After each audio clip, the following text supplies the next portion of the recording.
Golden Doves class 235, we're on page 142. 6, authentication of tradition. One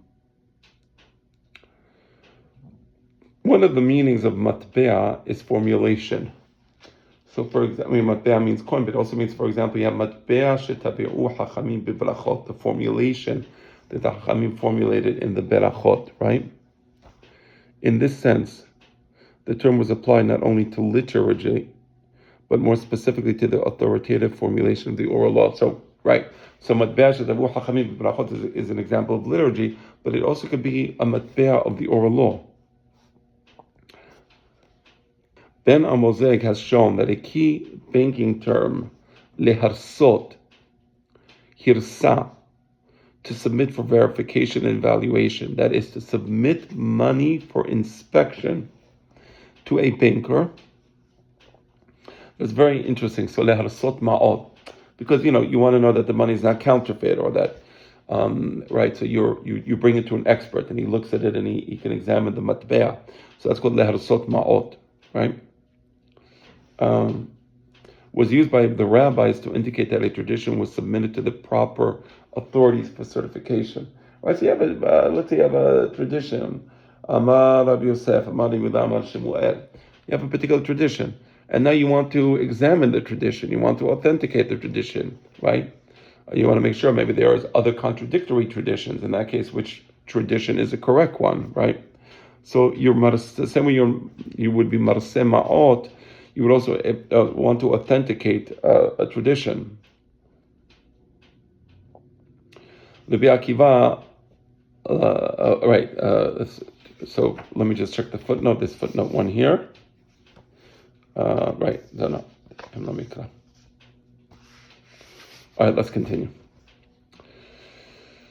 Rabbi Akiva lamented the death of one of his teachers, saying, I have many coins, but I have no bankers to submit them to for inspection and harasotan, right? So you can have, let's say, a great memory, tremendous amount of halachot, tremendous amount of traditions, but without his teacher, he feels like he cannot be marseh, the ma'ot, properly. Meaning that he can no longer find the proper authority to verify the traditions that he had collected. Regarding Rabbi Akiva's collection and transmission of oral tradition, the rabbis declared that he made the whole Torah into tabe'ot. Tabe'ot. Interesting, it says tabe'ot. It doesn't say matbe'ot. Matbe'ah means coins. It says tabe'ot. Tabat is like a ring, right? So tabe'ot means many rings.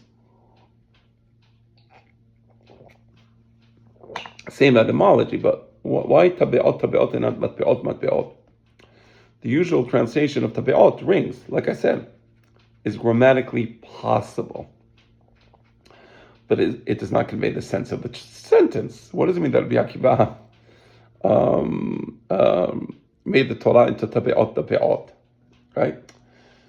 Although it is known from other sources that Rabbi Akiva was involved in the formulation of some general principles, there are no semantic grounds for identifying rings with abstract general rules. So generally, there's the idea that the tabe'ot, the ring, or the rings of Rabbi Akiva means general principles.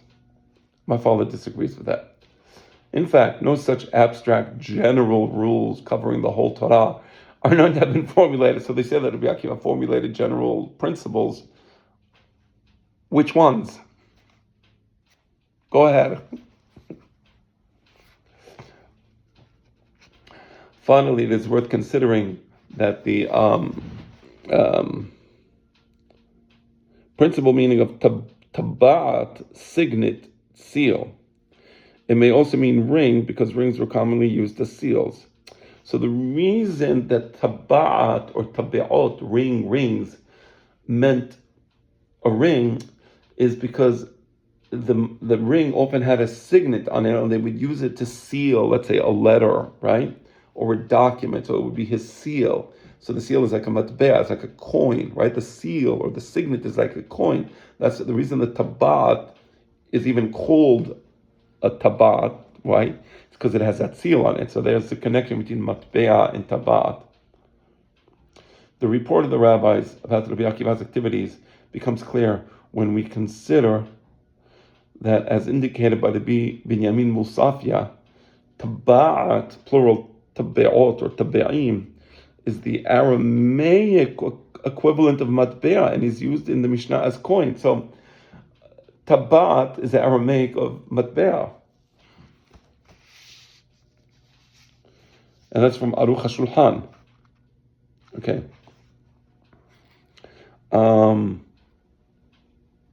Moreover, there are well-attested versions of the above-mentioned passage which have preserved the reading matbe'ot instead of tabe'ot. So there are some versions which say that Rabbi Akiva made the whole Torah into matbe'ot and not tabe'ot.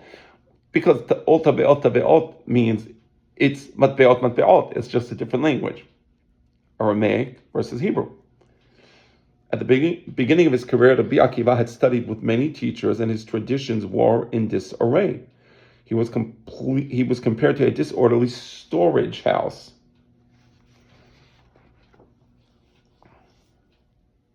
But when he became a great sage, Hacham, he minted the whole Torah into different types of coins, tabe'ot, or matbe'ot. So that's what it means, right? This refers to the great collections of the oral law, such as the Mishnah, Sifrei, Torat Kohanim, which are traditionally associated with Rabbi Akiva and his school. So that's fantastic. So that's how we did it in matbe'ot, because by formulating the Mishnah, each Mishnah is a matbe'ah. It's an authenticated halacha, which we know was precisely and accurately formulated in this very specific manner. So that was a precise formulation, and you can rely on that formulation, and you can quote the formulation, and it's authoritative. Similarly in the Sifrei, similarly in the Sifra. So all these were formulated by Rabbi Akiva. At least he began it. It's true that the Sifra was finished by Rabbi Shimon, and the Sifra was Rav, but nevertheless it was Rabbi Akiva who began this. That's why it's Rabbi Akiva in his school. Okay. By converting the entire... Okay, then we'll stop here.